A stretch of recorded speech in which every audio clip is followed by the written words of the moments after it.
আসসালামু আলাইকুম, সবাই কেমন আছেন? চলে আসলাম নতুন একটি ডেইলি ব্লগ নিয়ে আপনাদের মাঝে শেয়ার করার জন্য। যে যেখান থেকে আমার ভিডিওটি দেখছেন, আশা করব সবগুলো ভিডিওই আপনারা নিয়মিত দেখবেন এবং আজকের ভিডিওটি আপনারা ফুল ওয়াচ করে যাবেন। তো যাই হোক, এখানে হচ্ছে আজকে আমি মুরগির মাংস রান্না করছিলাম আর কি। তো সাথে কিছু আলু দিয়েছি। তো মুরগির মাংসটা আমি প্রথমে তেলে ভেজে নিয়েছি, তারপর আলু ভেজে নিয়েছি, তারপরে সব কিছু দিয়ে এই তো ধনিয়া পাতা দিয়েও এখন রান্না করে নিচ্ছি। তো আজকের মুরগিটা একটু অন্যরকমভাবে রান্না করলাম আর কি। তো এভাবে আমি হচ্ছে কষিয়ে নেব। তো আমার রান্নাবান্না শেষ। এদিকে ইঞ্জিনিয়ার সাহেব অফিস থেকে এসেছে, আর এসে দেখি যে আমার জন্যে বিরিয়ানি আর দই এনেছে। তো বললাম যে আগে যদি বলতে তাহলে তো আর আমি রান্না করতাম না। তো এখন আর কি আর করা, তিনি নিয়ে এসেছে। তো আমি দেখে অবশ্য খুশি হয়েছি, কারণ কোনো কিছু সারপ্রাইজ দিলে তো ভালোই লাগে আর কি। তো আমার আর তর্স হয়েছিল না। ইঞ্জিনিয়ার সাহেব একটু হাত মুখ ধুতে গেছে, আর আমি একটু ভিডিও করছিলাম আর সাথে 2 লোকমা খেয়ে নিচ্ছিলাম। পরে আবার একসাথে খাবো আর কি। তো বিরিয়ানিটা মাশাআল্লাহ অনেক ভালো ছিল, সুস্বাদু ছিল। মুরগির মাংসটা একদম সফট হয়েছিল।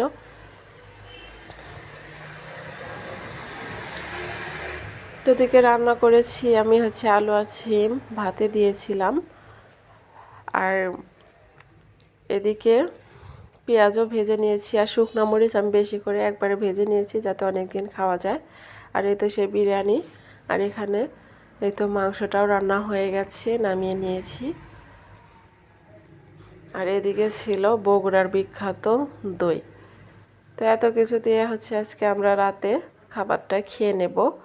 তো যেহেতু ভর্তা বানানো হয়নি, আমি বেড়ে রেখে দিয়েছি যাতে একটু ঠান্ডা হয়।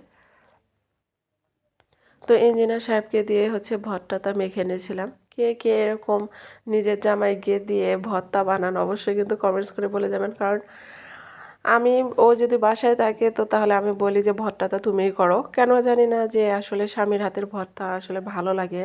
তো বলে যে না তুমি করো, আমি বললাম না তুমি করলে ভর্তাটা ভালো লাগে। তো সেজন্য ওকেই দিয়ে সবসময় করাই। তো ওই ভর্তাটা করতেছে আলু আর সিমের ভর্তা। আর এখানে আমি আগে থেকে পেঁয়াজ ভেজে রেখেছিলাম সয়াবিন তেল দিয়ে। তো সেজন্য আর সরিষার তেল দিলাম না, সয়াবিন তেল দিয়েই ভর্তাটা করে নেব। তো আরেকটি কথা, যে যেখান থেকে আমার ভিডিওটি দেখছেন প্লিজ আমার চ্যানেলটিকে সাবস্ক্রাইব করবেন। আর এই তো বগুড়ার দই কি যে মজা, এত ভালো লাগে কি বলবো। তো আমি তো খাচ্ছিলাম, আর যেটুকু থাকবে সেগুলো ফ্রিজে রেখে দিয়ে পরবর্তীতে খাবো। তো আমার পরিবারের সদস্য আলহামদুলিল্লাহ আজকের মতো 42 জন পরিবারের সদস্য আমি। তো অনেকেই আছেন যারা আমার ভিডিওটি দেখেন চ্যানেলটি সাবস্ক্রাইব না করেও। তো সবার উদ্দেশ্যে হচ্ছে আমি একটা জিনিস আজকে শেয়ার করব।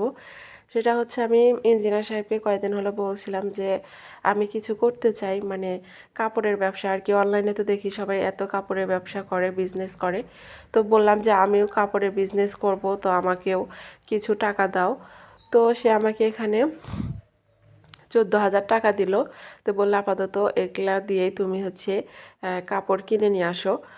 তো আমি ইনশাল্লাহ এগুলো কিনে নিয়ে আসবো, কিছু কাপড় আর কি কিনে নিয়ে আসবো। দেখি আল্লাহ নাকি মানে ব্যবসাতে বরকত দেয়, তো আমি কতটুকু সফল হতে পারি। তো আপনাদের অবশ্যই দেখাবো আমি কাপড় চোপড় কিনে নিয়ে আসলে। আর আপনাদের বলবো যে আপনারা অবশ্যই আমার সাথে থাকবেন, কারণ আপনারা সাথে না থাকলে কিন্তু আমি এগিয়ে যেতে পারবো না। তো সেজন্যই হচ্ছে আপনাদের দেখানো আর কি, যে আমি আসলে টাকা দিয়ে বিজনেস শুরু করতে যাচ্ছি। সবার দোয়া আর ভালোবাসা চাই, আপনারা সব সময় আমার পাশে থাকবেন। তো আজকের ভিডিওটি এ পর্যন্ত, সবাই ভালো থাকবেন।